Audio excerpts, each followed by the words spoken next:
Welcome fellow Protoss, my name is Alchrist, and allow me to introduce your newest agent, the adorably unlucky girl, Tressa. Tressa is a psionic void type combatant. She specializes in creating shadow daggers and doing damage over time by applying agony stacks. She can be used as your main DPS, but she works best as a sub DPS to battery other hyper carries. I will put a disclaimer that we are still early into the game and the builds are subject to change. Let's first take a look at her deck. She has 2 basic attack and 1 basic heal card.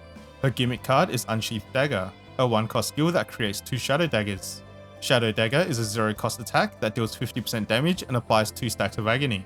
Agony stacks will deal damage when you end your turn, and the stacks will go down by 1. Her unique cards are Curse, which is a 0-cost skill that applies agony when using attack cards for the current turn, mainly used as a utility card for more damage over time. Shadow Reload, which is a 1-cost skill that heals 100% and creates 1 Advanced Shadow Dagger. Advanced Shadow Dagger is a 1-cost attack that has both Retain and Retrieve. Retain allows it to stay in your hand until you use it, and Retrieve brings it back into your hand once used. If it only triggers once, then Retrieve is removed. Shadow Reload is a great card for being able to apply agony when you need it. Vital Attack is a 2-cost attack card. It deals 80% damage, but attacks 3 times. If the target has agony, it deals 50% more damage a hit. This is a main burst DPS card you will need if you want her to be your carry. And lastly, Curse Gouge, which is a 1-cost skill that applies 2 stacks of both Agony Imprint and Weaken. Weaken reduces enemy damage by 25%, and Agony Imprint will apply 2 extra stacks of Agony when Agony is gained. Her Ego skill is Wave of Darkness, which costs 5 Ego points. This creates 2 Shadow Daggers and applies 2 times 2 Agonies to a single enemy. There is indeed text missing here, as it doesn't currently say it applies Agony, but it definitely does. When deploying Tressa, her playstyle revolves around spamming Shadow Daggers and applying Agony. All of her abilities either apply Agony, create things that apply Agony, or deals damage with Agony. What makes her damage really good is that Agony damage ignores all buffs, so that one boss that stacks infinite amount of damage down buffs, she completely ignores with her dots. However, shields do soak up Agony damage. Something worth pointing out is that Agony damage triggers immediately after you end your turn. You can tell how much damage Agony is going to do with the purple bar on the HP bar. Advanced play will include dealing enough agony to kill them, and then ending your turn early to deal damage before the enemies get their turn.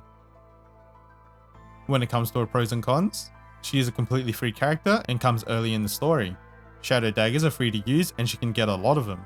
And she can play a sub DPS role in most team compositions, as she works without a lot of help. Most of her cards are skill cards that generate attack cards that are free, so she can break through a lot of enemy mechanics that require a high hit count, but this is actually a double-edged sword. As for her cons, because of the high attack count, she can accidentally push enemies to take their turn before you have time to set up. As her attack multipliers are on the lower end, any debuffs that reduce her initial damage affects her quite a lot. When it comes to partners, her best pairing is Anthea, who is on the battle pass. She increases HP and damage by 8%, and when Tressa generates a card, her attack cards get increased damage for the turn. Her Ego skill deals 180% damage to all enemies and implies Vuln, which is a nice addition to give Tressa some AoE. For 4-star, you can use Eloise, increasing attack card damage by 10%, and when Tressa exhausts a card, her attack cards get increased damage for 1 turn. Her Ego skill applies Weaken to a random enemy whenever a card is exhausted in the current turn. Otherwise, use the Terror, increasing her attack by 8% and recovers a small amount of HP at the end of battle. Her Ego skill simply grants a 200% shield. When selecting fellow combatants, she synergizes really well with any character that benefits from exhausted cards or from high attack counts. 2 best examples of this is either Kayron or Hugo. Both perform really well with Tressa. Selena is another combatant who benefits from targeted attacks, as Tressa can easily trigger her marks. Tressa also has a lot of skill cards that can trigger reloads on Veronica. Cassius works really well, as Tressa can complete his quest cards very easily. When it comes to memory fragments, her best 4-piece set is Offering of the Void. When a card is exhausted, she gets 15% void damage for the turn. For her 2-piece, use Cursed Corpse. She will deal 10% more damage to targets with Agony. For her main stats, get crit percent on her 4th slot, void damage on her 5th slot, and attack percent on her 6th slot.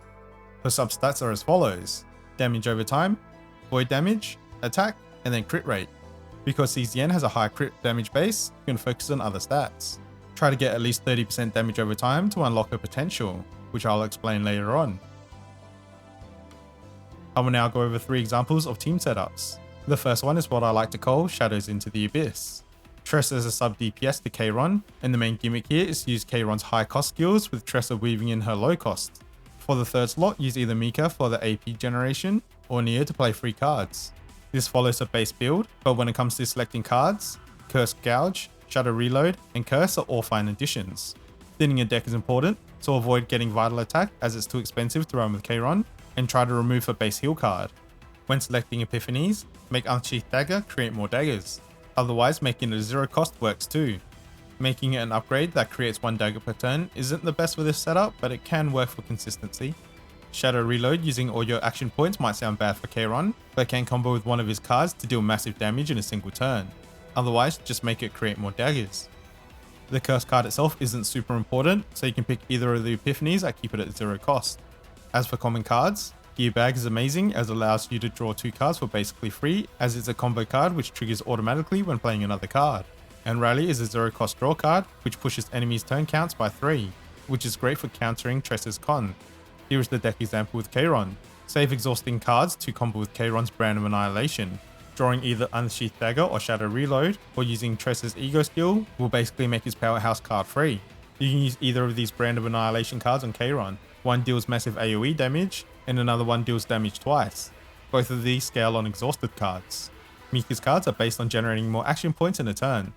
Next is a Hyper Carry build. The base build is the same, but when it comes to selecting cards, Vital Attack is your top priority, as it's her highest damage card.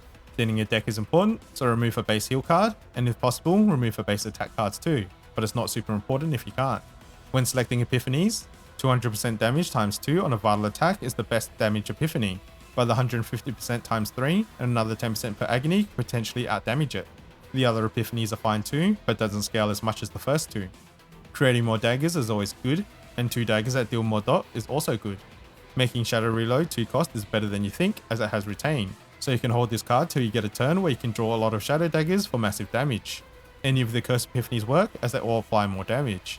I have the same common cards here, as I fortunately don't have the full library yet, and these two work really well on Tressa. Here is a deck example with Nia and Cassius. The idea here is to use Nia to draw what you need with Curiosity and Adagio. Tressa can easily fulfill any of Cassius' quests with a different range of cost cards in this build, but my favourite is 000 as it deals more damage based on the amount of attack cards used for big burst damage when set up correctly. Cassius can also fish out cards that Tressa needs to combo. My third setup is Lightning Dingo with Hugo. This is honestly the most fun deck I've used. The base build is the same, but must use Hugo and Mika. When it comes to card selection, you only need Shadow Reload. The other 3 I wouldn't even select if given the choice, but just follow the priority if you have to. Only remove a basic attack card and make sure to keep a basic heal. Unsheathed Dagger making 3 daggers is best, and Shadow Reload with the upgrade to create daggers upon healing is a must. The deck is really simple. You open with Shadow Reload and Hugo's Hunting Instinct. Both have Outbreak of War, so they'll be in your opening hand. If you don't know, Hunting Instinct gives Hugo a follow-up attack whenever an ally uses a skill card.